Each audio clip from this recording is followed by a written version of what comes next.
राधे राधे दोस्तों, श्यामा श्याम कुंज बिहारी श्री हरिदास। आप लोग देख रहे हैं प्राइम सत्संग चैनल और मैं नीतू शर्मा हमेशा की तरह एक नई कथा के साथ हाजिर हूँ। तो दोस्तों, आज की हरी चर्चा में हम लोग जिक्र करेंगे संगीतज्ञों का कि जो आज तक के सबसे महान संगीतज्ञ रहे हैं। अगर मैं आपसे पूछूं कि आपने सतयुग से लेके आज तक किसी महान संगीतज्ञ का नाम बताओ तो आपके दिमाग में किन का नाम आएगा? तानसेन, बैजू बावरा? तो मैं कहूँगी नहीं, इनसे भी कहीं अधिक महान संगीतज्ञ होते थे। तानसेन और बैजू बावरा जब राग गाते थे तो मेघ, आकाश और जल सब कोई झूमने लगते थे, बादल गरजने लगते थे, वर्षा होने लगती थी। अब जिनकी संगीत में इतनी शक्ति हो, उनसे भी कहीं अधिक महान संगीतज्ञ कौन हो सकता है? तो मैं कहूँगी स्वामी हरिदास जी। तो दोस्तों, इसी के ऊपर कथा लेके आई हूँ, वीडियो से जुड़े रहिएगा। तानसेन जी अकबर के दरबार में संगीतज्ञ हुआ करते थे। आप जानते ही हैं, अकबर जो था संगीत का बड़ा कदरदान था। अकबर जो कि देश का बादशाह था, अब उसको अपनी बादशाहत पे बड़ा घमंड भी था, पर वो तानसेन का बड़ा मुरीद था, उसके संगीत का बड़ा मुरीद था। एक बार की बात है, एक सरोवर के पास तानसेन जी और अकबर घूम रहे थे, चहलकदमी कर रहे थे। तो अकबर ने कहा तानसेन से, तानसेन जी कोई संगीत सुनाओ, कोई राग सुनाओ। वो सुनाने लगा। अब अकबर बड़ा मग्न हो गया। मग्न होते ही उसकी एक आदत थी कि वो वाह वाह वाह वाह करने लगते थे। अब तो क्या हुआ, अकबर ने तानसेन की तारीफ करते हुए एक बात बोली, तानसेन एक बात तो है, जब तुम गाते हो तो बारिश होने लगती है, धरती ऐसा लगता है कि नाचने लगती है। अकबर ने कहा कि तानसेन, मुझे ऐसा लगता है कि तुम्हारे जैसा संगीतज्ञ इस भूमंडल पर तो क्या पूरे ब्रह्मांड में नहीं होगा। अब तानसेन ने तभी की तभी कहा कि बादशाह नहीं, एक ऐसा संगीतज्ञ है, मैं तो बूंद हूँ, वो समुंदर है। अब बादशाह बड़ा हैरान कि भाई, जिसने अपनी संगीत साधना से पूरे मेघों को, पूरे आकाश पर काबू पा लिया, उससे बड़ा कौन संगीतज्ञ हुआ था? अब अकबर परेशान। अब तो बादशाह है, तानसेन से कहने लगा कि मेरे दरबार में उसे बुलाओ। अब तानसेन ने कहा कि बादशाह, मैं तो आपके लिए काम करता हूँ, पर वो जो संगीतज्ञ है, जो हमारे गुरु हैं, वो तो स्वयं भगवान के लिए, जो कि दुनिया का बादशाह है, उसके लिए गाते हैं और वो किसी के दरबार में नहीं जाते। अब अकबर ने सोचा, जब इतना महान संगीतज्ञ है, जिसका संगीत सुनने के लिए स्वयं भगवान भी आतुर रहते हैं, स्वयं देवता लोग भी आतुर होते हैं, उससे मिलना चाहिए। अब अकबर ने तानसेन से पूछा कि वो रहते कहाँ हैं? तो उन्होंने कहा, जी वृंदावन में रहते हैं। उनका नाम क्या है? स्वामी हरिदास जी। अब अकबर बड़ा बेचैन हो गया, मुझे तो स्वामी हरिदास जी से मिलना है। अब तानसेन ने बताया कि स्वामी हरिदास जी तो स्वयं भगवान के लिए संगीत गाते हैं, राग गाते हैं, वो आपसे नहीं मिलेंगे। अब अकबर को तो घमंड था ना कि मैं बादशाह हूँ। अब अकबर ने सोचा कि कोई बात नहीं, ऐसी तो कोई युक्ति निकले, मैं देखूं कि ऐसा कौन संगीतज्ञ है, इतना महान संगीतज्ञ है, जो कि तानसेन का भी गुरु है। ये बूंद है तो वो समुंदर है, उनसे मिलना तो चाहिए। तो तानसेन ने बताया कि वो तो स्वयं भगवान के लिए गाते हैं, तो आपको अपनी बादशाहत छोड़नी पड़ेगी, अपना घमंड छोड़ना पड़ेगा, और ये नहीं कहना पड़ेगा कि मेरे पास इतना धन है, इतना दौलत है, मेरे पास ये है, वो है, वो है। और एक बात और, जब आप मेरे साथ वहां पर वृंदावन में चलोगे, अब अकबर की जो आदत थी ना वाह वाह वाह वाह वाह वाह करने की, आप वो तो बिल्कुल नहीं करोगे। अगर आपने वाह वाह करी तभी मेरे गुरु समझ जाएंगे कि ये तो भाई बादशाह है। अब अकबर ने एक आम दरबारी के कपड़े पहन लिए, एक आम दरबारी बन गए और उठा लिया तानपुरा तानसेन का और चल दिए तानसेन के पीछे पीछे वृंदावन। अब वृंदावन के निधि वन में उस समय में हरिदास जी को बहुत ही ज्वर चढ़ा था, बुखार हो रहा था, बड़े गर्म तप रहे थे।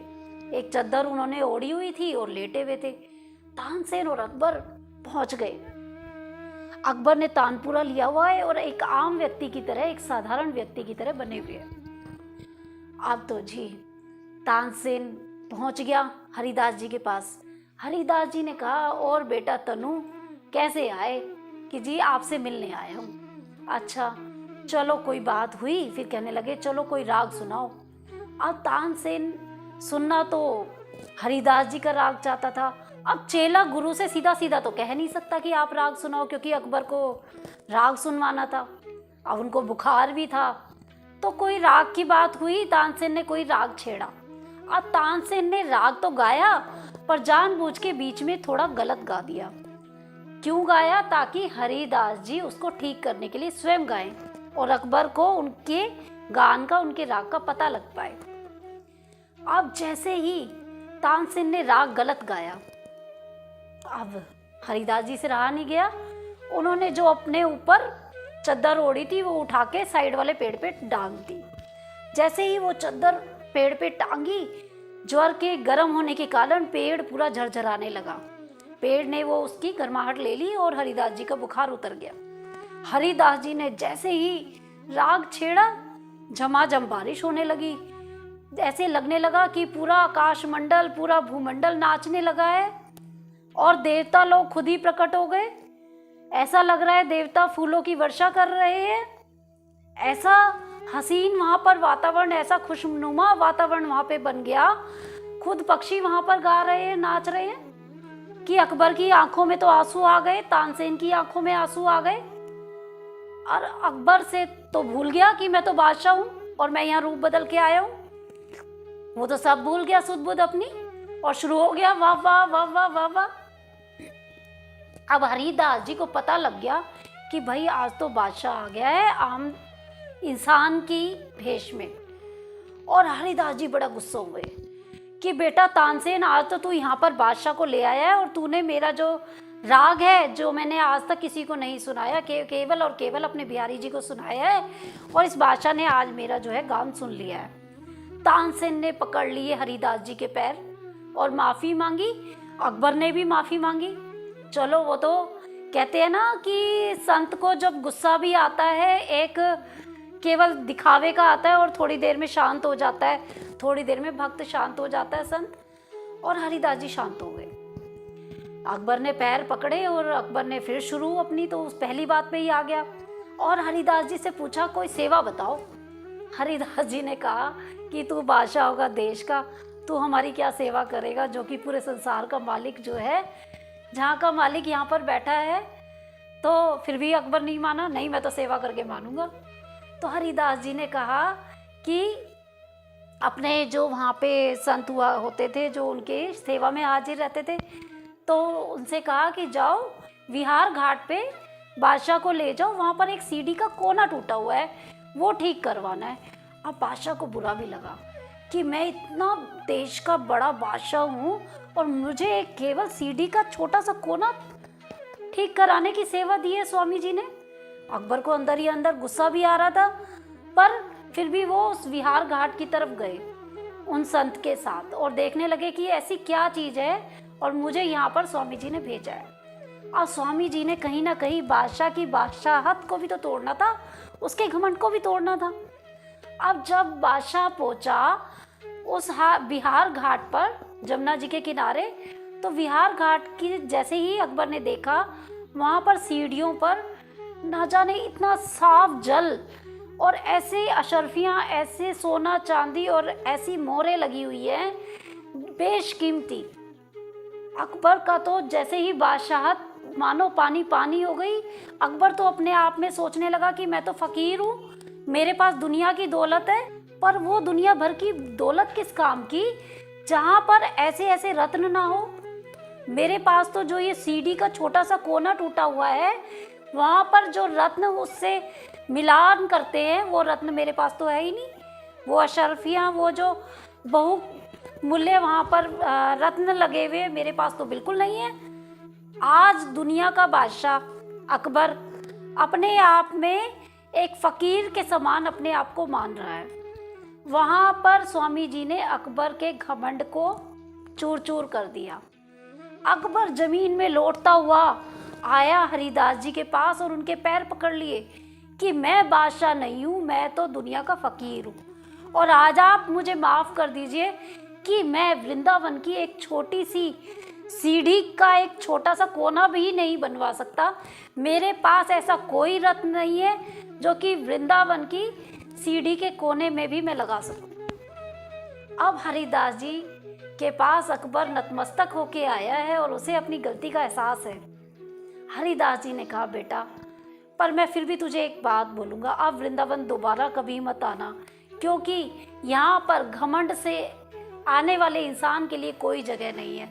पर फिर भी तू अगर चाहता है कि मैं तुझे कोई सेवा बताऊं, तो पूरे ब्रजमंडल में किसी भी पशु पक्षी का शिकार नहीं होना चाहिए।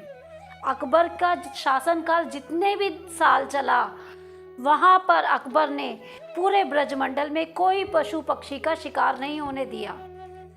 अकबर ने इतनी सेवा करी ब्रजमंडल की, स्वामी जी की बात का इतना मान रखा।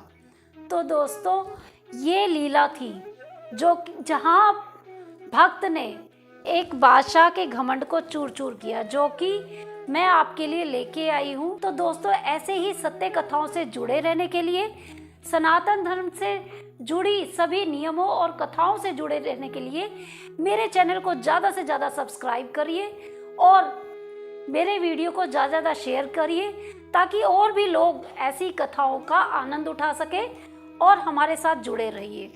तो दोस्तों, इसी के साथ मैं आपसे विदा लेती हूँ। राधे राधे।